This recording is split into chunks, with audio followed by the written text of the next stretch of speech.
Hello everyone, स्वागत है आप सभी का परीक्षा गुरु के यूट्यूब चैनल पर। आज हम लोग जो इम्पोर्टेंट टॉपिक पढ़ने वाले हैं, रीजनिंग का इम्पोर्टेंट टॉपिक वो है इनइक्वलिटी।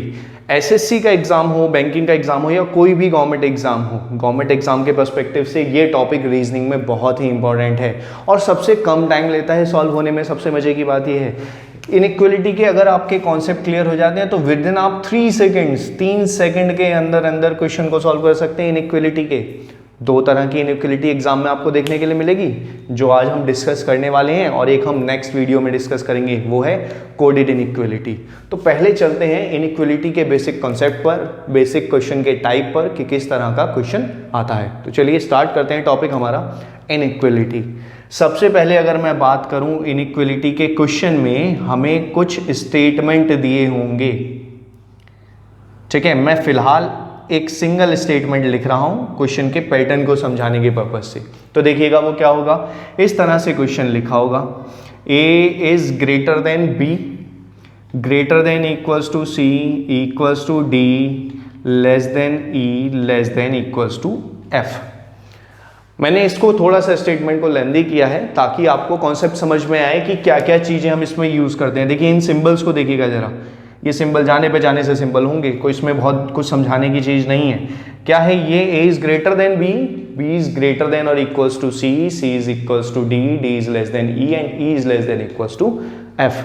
अब हमें क्या मानना है, मानना ये है कि ये दोनों सिंबल आप देख पा रहे हैं कि इन दोनों का फेस लेफ्ट साइड में ओपन हो रहा है, यानी कि ये दोनों मैं मानता हूं लेफ्ट साइड के सिंबल मान लिया मैंने। इसको क्वेश्चन को सॉल्व करने के लिए ट्रिक यूज करने वाले हैं।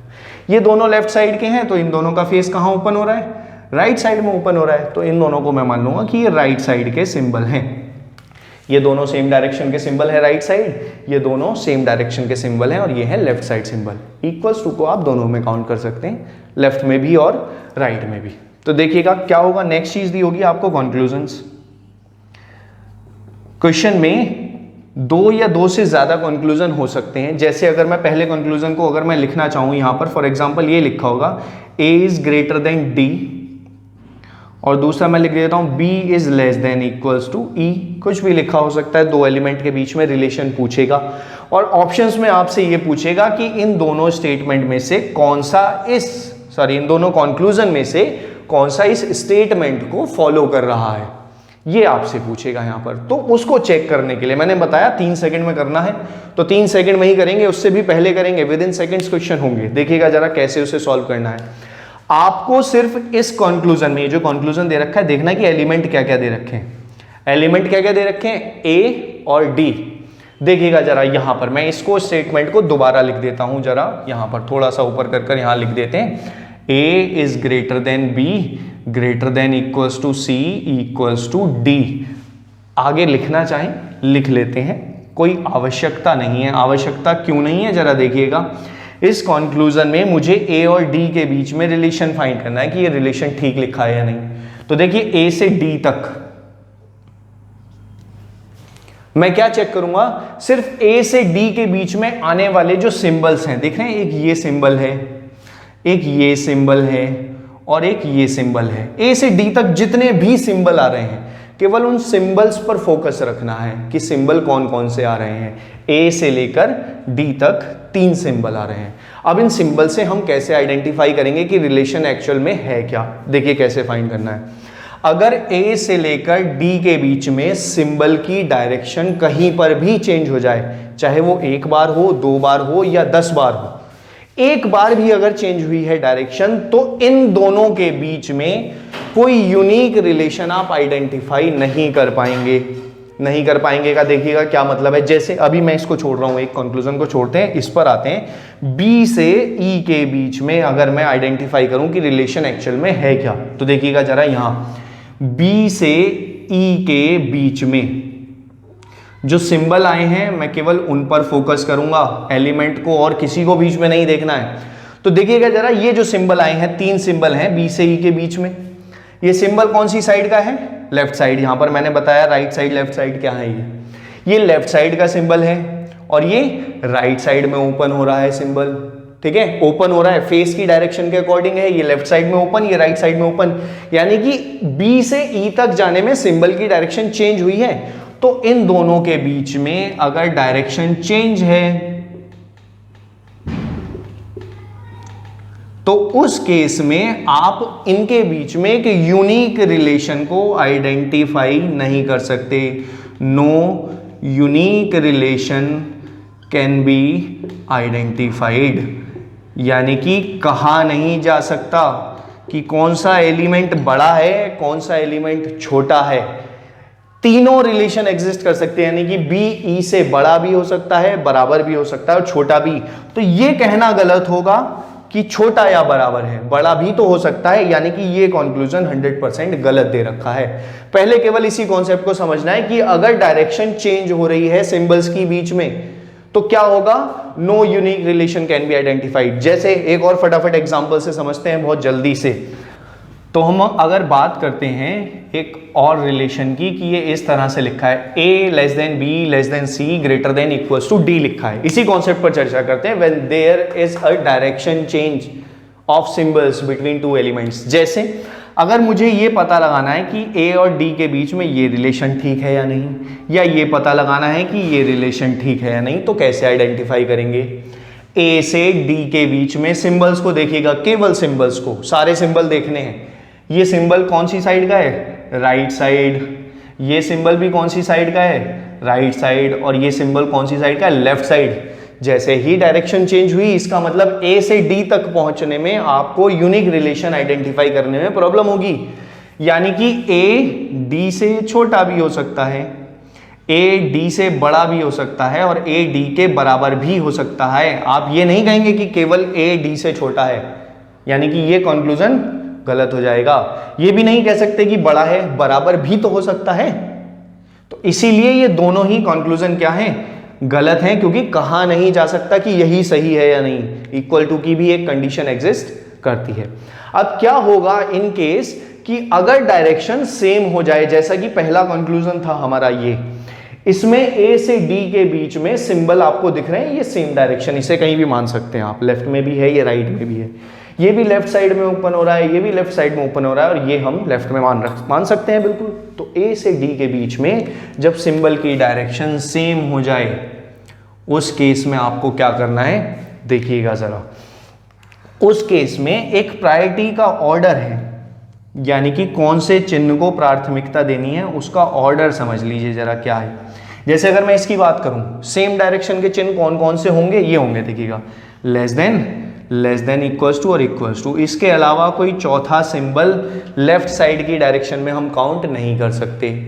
इसी तरह से ये ग्रेटर देन इक्वल्स टू और इक्वल्स टू, कुछ भी मान लीजिए, लेस देन ग्रेटर देन, लेकिन है सेम डायरेक्शन में, ये लेफ्ट साइड ओपन और ये राइट साइड के हैं। इसके अलावा और कोई सिंबल यहां पर एग्जिस्ट नहीं कर सकता।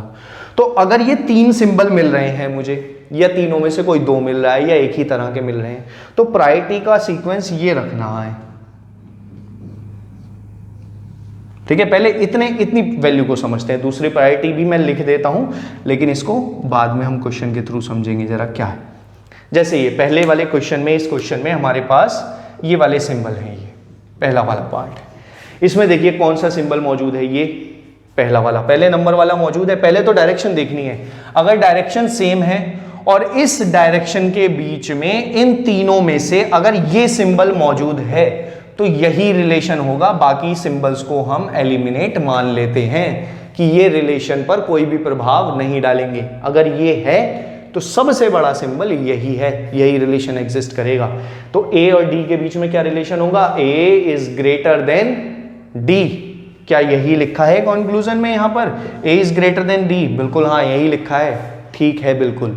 एक और से समझते हैं, जैसे यहां पर है, देखिएगा जरा, A और C के बीच में अगर रिलेशन आइडेंटिफाई करना हो मुझे इसी क्वेश्चन में, तो मैं क्या करूंगा, A और C के बीच में सिंबल देखिए जरा, क्या दोनों सिंबल की डायरेक्शन सेम है?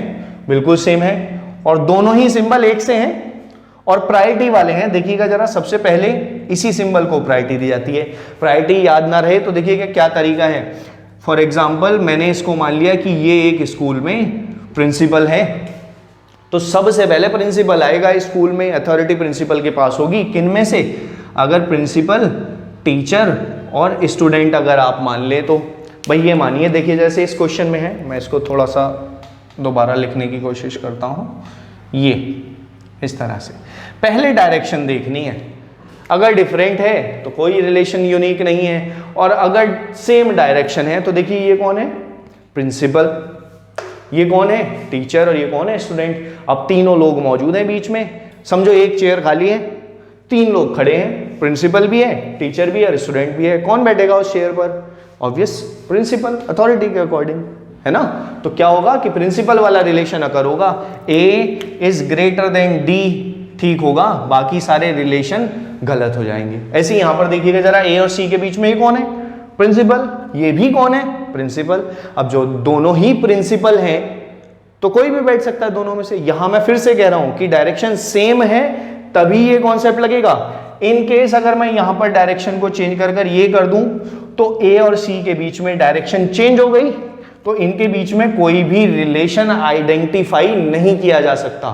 रिलेशन होगा लेकिन आप आइडेंटिफाई नहीं कर सकते हैं। समझ में आ रही है इतनी चीज सभी को। तो ये बेसिक कॉन्सेप्ट है इनइक्वलिटी का। इसके अलावा इनइक्वलिटी में कुछ नहीं बचता है सिवाय आइदर और के। उसकी कंडीशन को हम अब नेक्स्ट लेक्चर में, नेक्स्ट वीडियो में डिस्कस करेंगे कि कैसे हम आइदर और की सिचुएशन को इसमें डाल सकते हैं। सबसे बेसिक कॉन्सेप्ट यही आपको ध्यान रखना है in case of direction change और इन केस ऑफ अगर आपको मिलती है सेम डायरेक्शन, तो प्रायोरिटी का सीक्वेंस ये रखना है। उम्मीद करता हूं कि आप सभी को ये टॉपिक क्लियर हो गया होगा। आइदर और की कंडीशन नेक्स्ट लेक्चर आप डिस्क्रिप्शन के थ्रू या नेक्स्ट लेक्चर जब भी अपलोड होगा आपको इन्फॉर्म कर दिया जाएगा। और इन्फॉर्मेशन के लिए आप इसको सब्सक्राइब कीजिए चैनल को और बेल आइकन प्रेस कर दीजिए, आपके पास नोटिफिकेशन भी पहुंचेगा। एक चीज़ और मैं कहना चाहूँगा कि अगर आपको ये कॉन्सेप्ट पसंद आ रहा है तो कमेंट में आप नेक्स्ट टॉपिक जो आपको समझना है उसको ज़रूर मेंशन कीजिएगा कि कमेंट में आप मेंशन कर दें आप नेक्स्ट टॉपिक क्या पढ़ना चाहते हैं। और अगर आपको ये कॉन्सेप्ट नहीं पसंद आया तो डिसलाइक का बटन होता है एक, उसे प्रेस कर कमेंट सेक्शन में ये लिख देना कि क्या चीज़ नहीं पसंद आई, क्यों, ताकि मैं अपनी आने वाली अगली वीडियो में आपको उस पर वर्क कर आपकी समस्याओं को दूर कर सकूं। ठीक है, तो इसी के साथ मैं अलविदा लेना चाहूँगा। Thank you so much for joining us. Thank you so much.